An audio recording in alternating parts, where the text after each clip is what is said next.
Saudara-saudara yang dikasihi Tuhan, kita bertemu kembali di kanal Forum 195 di episode kedua dengan topik menganalisis diamnya Komnas HAM dan aparat di peristiwa persekusi umat dan agama Kristen. Mengapa saya mengangkat judul ini? Ini disebabkan betapa rusaknya Komnas HAM dan aparat di Republik ini dalam menangani masalah keberagaman agama. Terlebih dalam pembiaran, minimal begitu lambatnya penanganan problem yang sudah sangat jelas terlihat dalam bentuk persekusi yang terus-menerus yang dialami kalangan Kristen. Bahkan cukup banyak juga tekanan maupun persekusi yang diangkat kalangan Kristen yang sebenarnya mewakili ketidaksukaan banyak warga negara, bahkan termasuk Muslim sendiri, terhadap situasi di dalam negeri.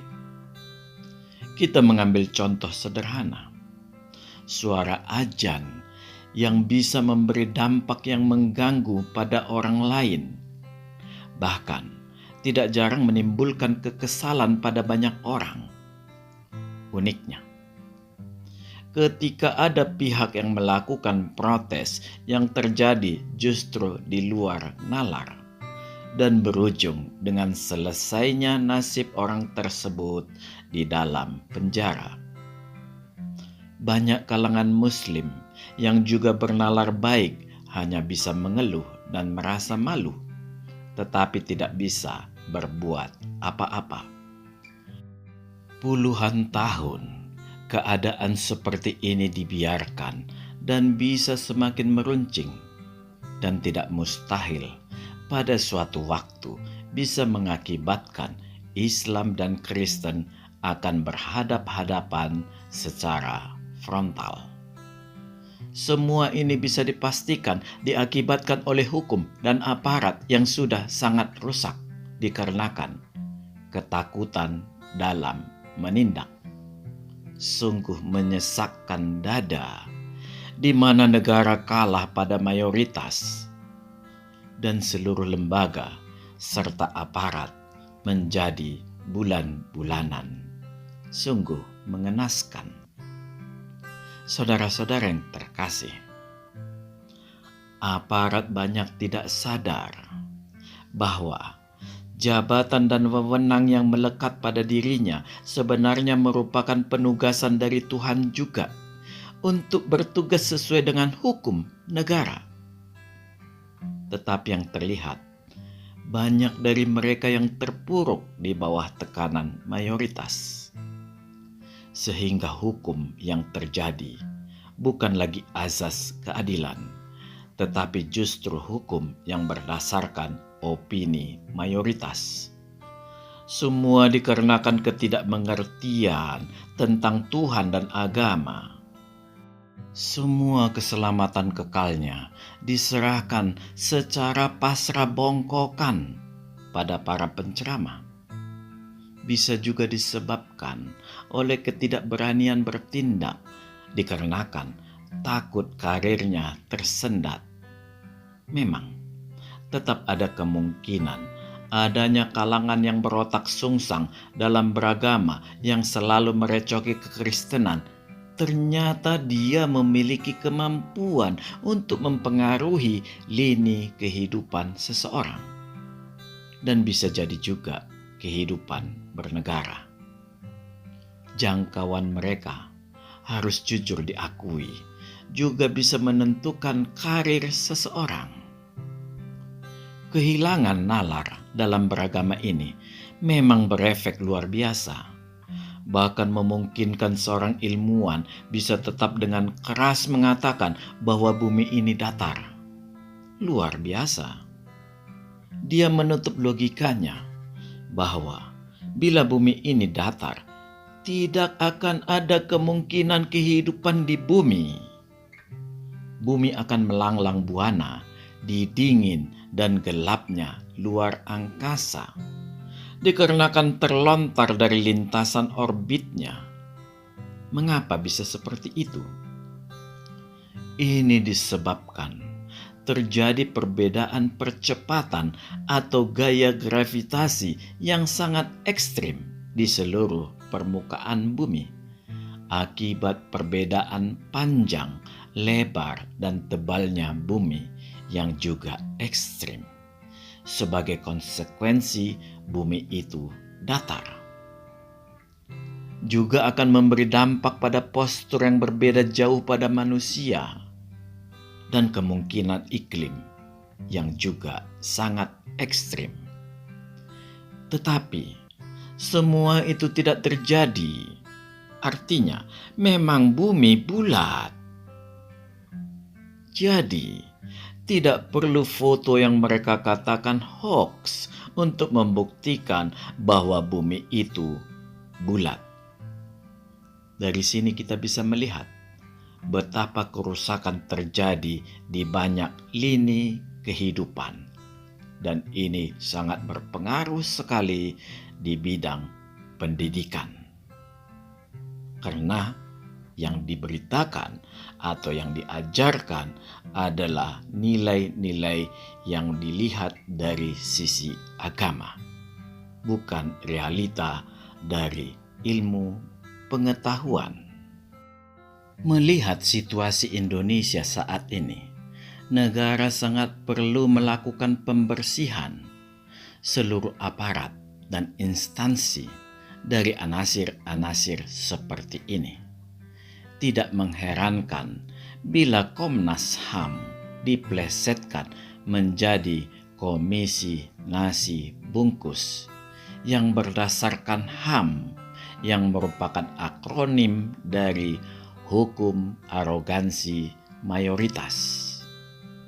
Saudara-saudara yang terkasih, uniknya fenomena pelecehan dan penekanan ini justru lebih terlihat dilakukan oleh para mu'alaf dan kalangan Islam yang asal ngejeblak, bukan dari kalangan Islam yang berakal sehat. Bila kita melihat kelakuan para mu'alaf yang mempermainkan kekristenan di kanal-kanal medsos, membuat kalangan Kristen tersenyum.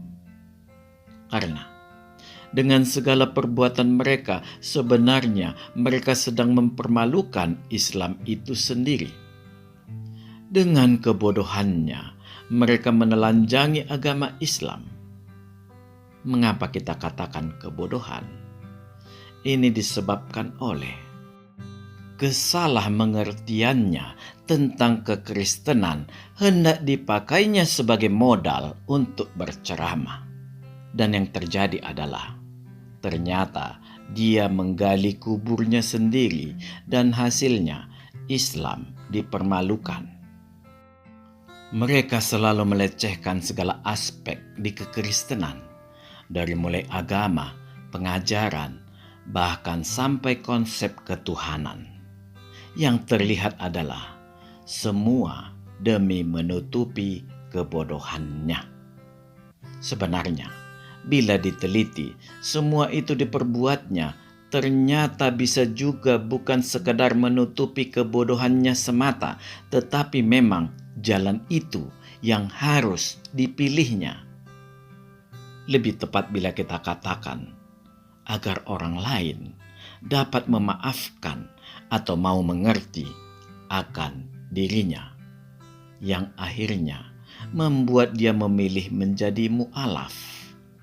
Dan syukur-syukur banyak yang akan mengikuti dirinya. Memanglah sangat sulit bila dikatakan bahwa dia menjadi mu'alaf dikarenakan panggilan Tuhannya yang baru. Saudara-saudara yang terkasih, hal itu bisa dipastikan dengan melihat track recordnya, yang mana selama dia keluar dari Kristen, medsosnya mayoritas bukan berisi ajaran-ajaran yang diperolehnya dari Tuhannya yang baru. Bahkan, bila melihat seperti Dondi Tan atau Irene Handono. Kita bisa melihat sepertinya setiap mereka bangun tidur yang dioprek-oprek adalah kekristenan. Sungguh sangat kasihan melihat ustadz atau ustazah yang seperti ini. Entah kapan dia sempat merenungi keselamatan yang kelak dia peroleh melalui agama barunya. Entah apa yang menghalangi mereka untuk mendalami agama barunya. Sepertinya kekristenan menghantui hidup mereka tanpa mereka sanggup melepaskan diri. Sadar tanpa sadar, mereka hidup di antara agama Kristen yang ditinggalkannya dengan agama baru yang bisa jadi tidak sempat didalaminya. Sayangnya, kelak setelah mereka mati, mereka hanya meninggalkan kumpulan orang-orang pembenci kekristenan. Ini suatu hal yang mengherankan dan sekaligus membuat kalangan Kristen miris. Sepertinya ada yang salah. Saudara-saudara yang terkasih, uniknya orang-orang seperti itu yang justru disenangi kalangan Muslim ketika melakukan pelecehan di mimbar. Sangat terlihat. Sebenarnya mereka tidak peduli bagaimana sebenarnya memperoleh keselamatan kekal itu menurut kitab sucinya yang baru. Sebaliknya, mereka justru memiliki kebiasaan yang di luar nalar, yaitu menghina dan mentertawakan orang Kristen dan kekristenan. Sungguh sebuah agama yang aneh. Tuhan seperti apa yang mengajarkan kebencian pada manusia yang lain? Pertanyaan seperti inilah yang memenuhi kepala kalangan Kristen bila melihat ceramah mereka. Hal-hal yang seperti ini yang mungkin perlu diteliti dari para mu'alaf dan para muslim yang asal ngejeblak. Dengan demikian bisa diupayakan bagaimana untuk melakukan konsolidasi agar kehidupan antar umat beragama menjadi kondusif. Hanya agama Islam yang memiliki keanehan seperti ini, sehingga seluruh umat beragama di luar Islam sangat malas bersinggungan dengan Muslim yang selalu merecoki agamanya. Inilah yang membuat arogansi kalangan Muslim semakin merajalela. Mereka berani melakukan itu semua karena hukum dan aparat melakukan pembiaran. Saudara-saudara yang dikasihi Tuhan, ada pertanyaan yang cukup menggelitik. Bila cara berdakwah seperti itu, di mana pesan iman rohani yang disampaikan? Apakah kegembiraan yang diperoleh dari dakwah yang menghina kekristenan itu bisa menyelamatkan umat Muslim? Cara-cara seperti inilah yang dihindari kalangan Kristen, sehingga semua umat Kristen bisa mengenali Tuhannya melalui Alkitab. Artinya, dengan cara itu orang Kristen memiliki hubungan pribadi dengan Tuhan. Tidak perlu perantara. Perantara atau apapun namanya bisa menimbulkan kekeliruan. Terlebih perantara yang kebanyakan ngoceh dan asal ngejeblak. Hal yang sama akan sulit diperoleh dari kalangan Muslim. Umatnya banyak yang tidak mengerti isi Al-Quran. Sebenarnya tidak jauh berbeda keadaan umat ini dengan para ustadznya yang langsung diberi mic alias para mu'alaf untuk berdakwah. Ustadz dan ustadzah seperti inilah yang merusak Islam itu sendiri. Yang paling menyedihkan, kalangan Islam sangat sering mengatakan kitab orang Kristen yang dibaca tidak asli karena diterjemahkan. Terkadang kalangan Kristen sangat terenyuh mengapa sedemikian mengenaskan cara berpikir kalangan Muslim. Masih saja bermasalah dengan penterjemahan. Dan yang paling luar biasa, masih ada yang beranggapan bahwa bahasa Arab adalah bahasa yang paling mulia, bahkan dikategorikan sebagai bahasa Tuhan.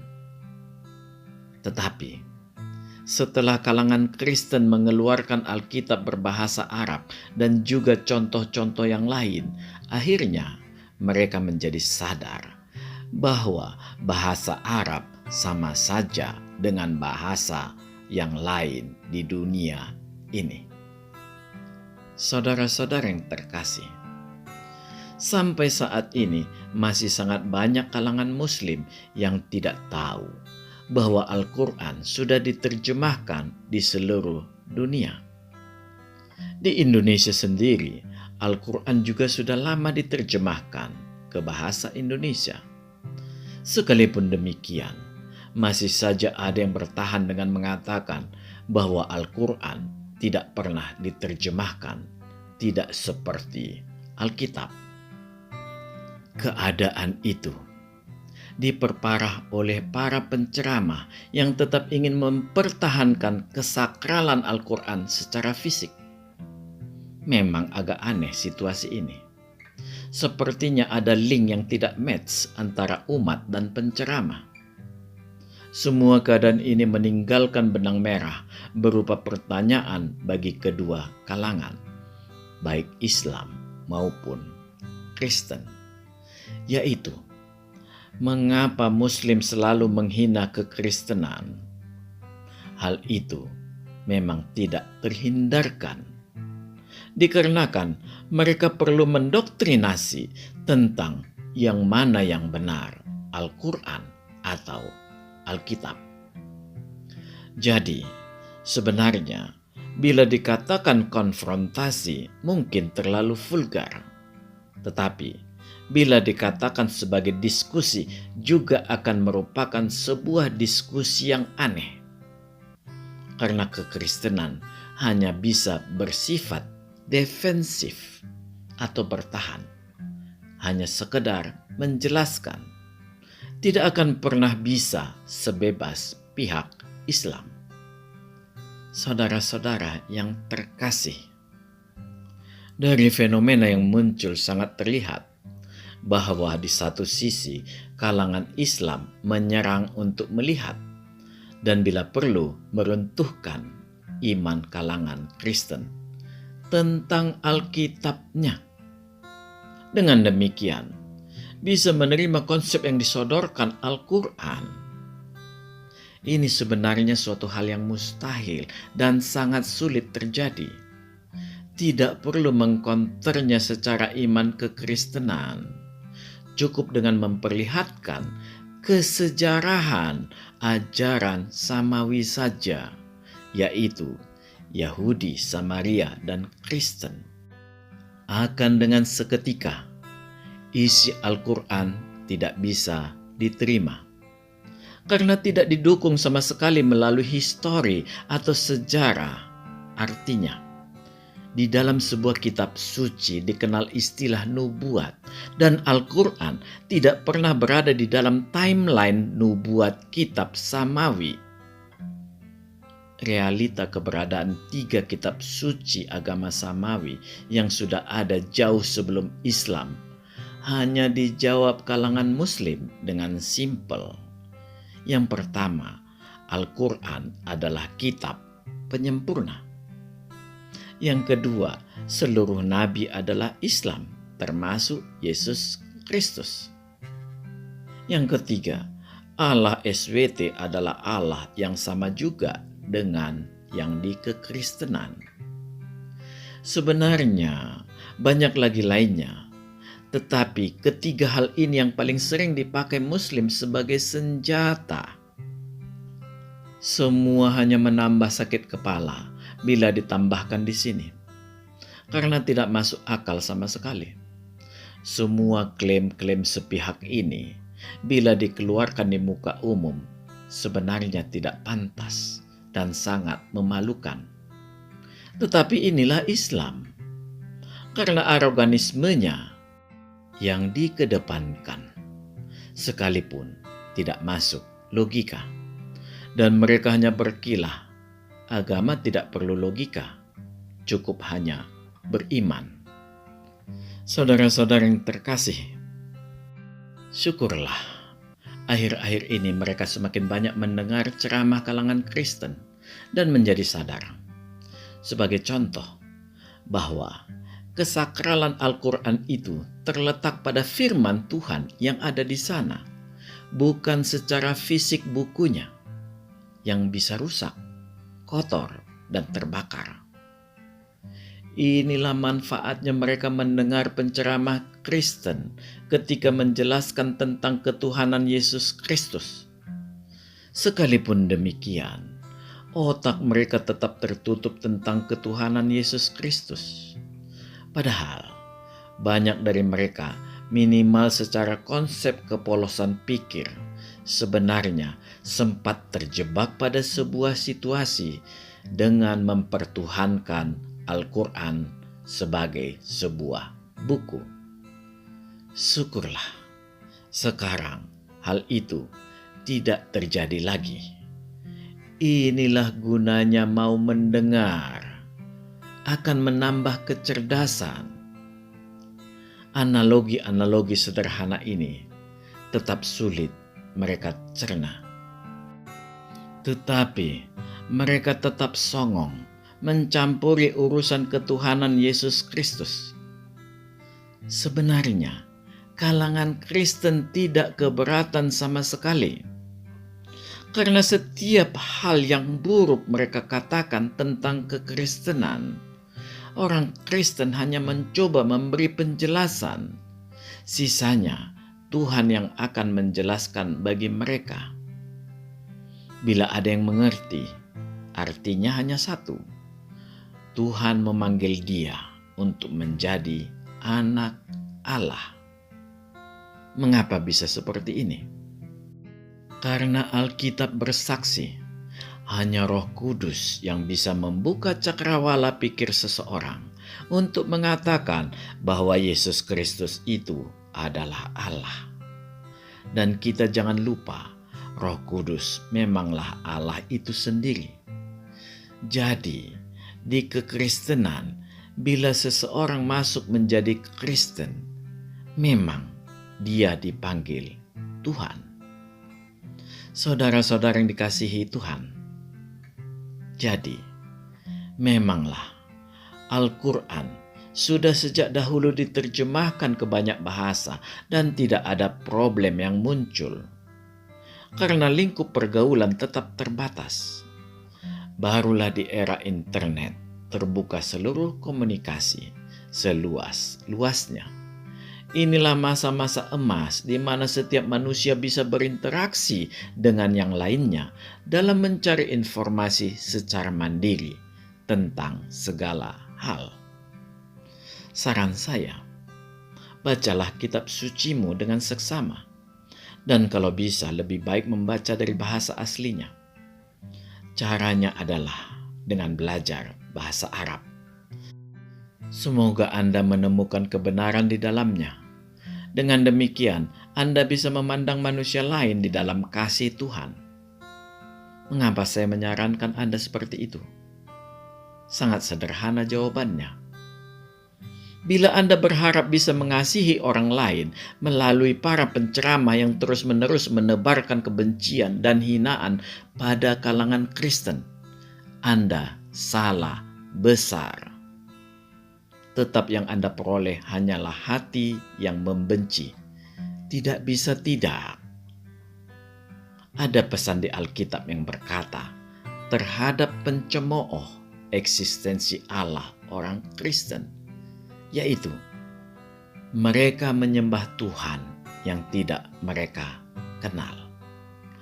Oleh karena itu, carilah Tuhan dengan seluruh akal budi Anda sendiri dan jangan berhenti hanya karena faktor bahasa. Sekali lagi saya sarankan, dalam mencari kehidupan kekal kita sendiri, kita tidak boleh tergantung kepada siapapun, hanya kepada Tuhan. Ciri Tuhan yang paling utama adalah kasih. Jadi, sekali lagi, carilah Tuhan yang mengasihi seluruh umat manusia itu melalui kitab sucimu. Jangan juga memasrahkan diri kepada pemuka agama Anda. Percayalah, mereka sendiri belum tentu selamat. Banyak pemuka agama yang terlihat suci di mata umat, tetapi di mata Tuhan, dia tidak lebih dari seekor ular beludak. Saudara-saudara yang terkasih, satu tips bagi Anda yang hendak mencari Tuhan, yang paling utama adalah jangan pernah takut. Semakin dalam Anda mencari Tuhan dalam kerendahan hati, maka Tuhan akan semakin membuka dirinya kepada Anda.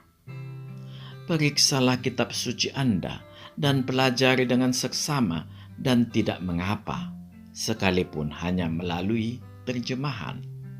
Bila Anda tidak mengerti bahasa aslinya. Jika Anda meragukan apa yang dikatakan di dalamnya, segera Anda mencari versi bahasa aslinya. Dan bila perlu, minta pertolongan kepada orang yang mengerti bahasa tersebut. Anda harus benar-benar memiliki keberanian untuk memeriksa terjemahan kitab suci itu. Sayang, sangat banyak orang yang benar-benar memiliki rasa takut yang amat sangat pada agamanya sendiri. Dari sini saja Anda harus sadar, Tuhan seperti apa atau agama yang bagaimana yang selalu menghantui umatnya atau banyak manusia di dunia ini dengan ketakutan. Sekali lagi, Anda harus benar-benar jangan memperdulikan itu semua. Karena taruhan Anda terlalu mahal, yaitu kehidupan kekal Anda sendiri setelah kematian menjemput.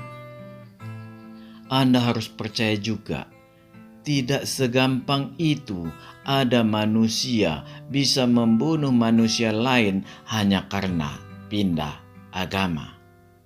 Saudara-saudara yang terkasih, mari kita kembali melihat media sosial di Indonesia ataupun yang terjadi di dunia nyata.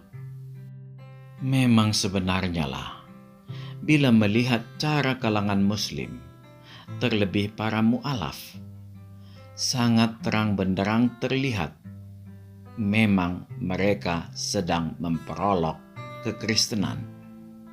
Sebenarnya mereka tidak akan pernah bisa menutupi perbuatan mereka dengan bersembunyi di balik ajaran agama Islam. Tidak. Sudah sangat terlihat mereka sudah offside. Jadi, sebenarnya mereka sudah bisa ditangkapi.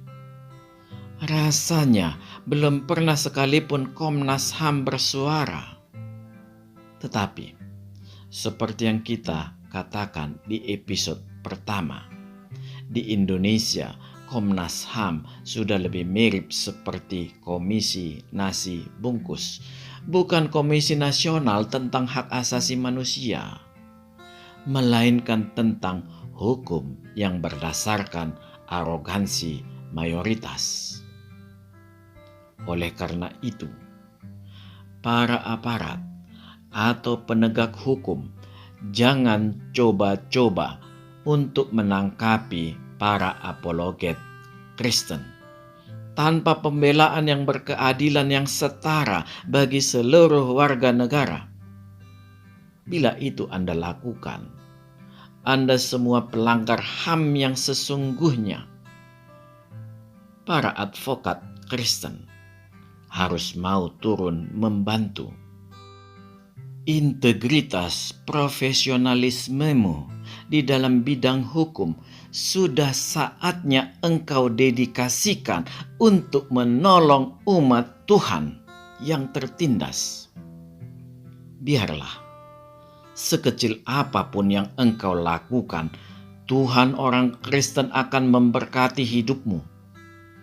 Bila engkau takut mengganggu karirmu, bisa engkau membantu dengan membawanya ke mahkamah internasional. Saudara-saudara yang dikasihi Tuhan, sudah saatnya meminta perlindungan mahkamah internasional. Karena kasus ini adalah mengenai hak yang paling hakiki di manusia, yaitu hak untuk menyembah Tuhan. Jadi, bukan sekadar hak seorang warga negara. Karena sangat jelas, bila hanya mengandalkan hukum di Indonesia, tidak akan berarti apa-apa. Padahal, sekali lagi kita ulangi, yang terjadi adalah pemberangusan hak yang paling hakiki, yaitu hak bertuhan yang bersifat universal dan bersifat lintas negara kepada seluruh aparat penegak hukum sebelum menangkapi orang Kristen. Terlebih dahulu, tangkap seluruh penghina kekristenan di medsos seperti Abdul Somad, Rizik, Kainama, Donditan, Irene Handono, dan amat sangat banyak yang lainnya. Bila terus-menerus memaksakan gaya arogan, tidak mengherankan suatu saat akan ada yang menuntut sebaiknya negara ini dibagi rata pada seluruh agama yang ada. Selanjutnya akan disusul tuntutan agar negara dibagi lagi sama rata berdasarkan suku yang ada. Di dalam konsep pikir mereka, lebih baik negara ini dibagi, karena bisa dengan cepat dilakukan pemulihan kembali, sekalipun dalam bentuk negara-negara kecil yang baru.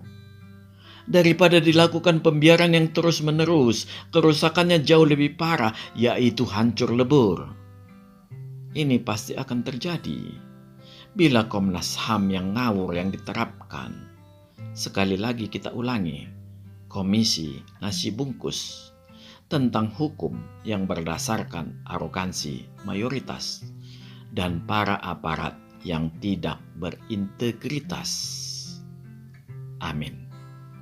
Tuhan memberkati kita. Marilah kita masuk ke saat teduh sejenak.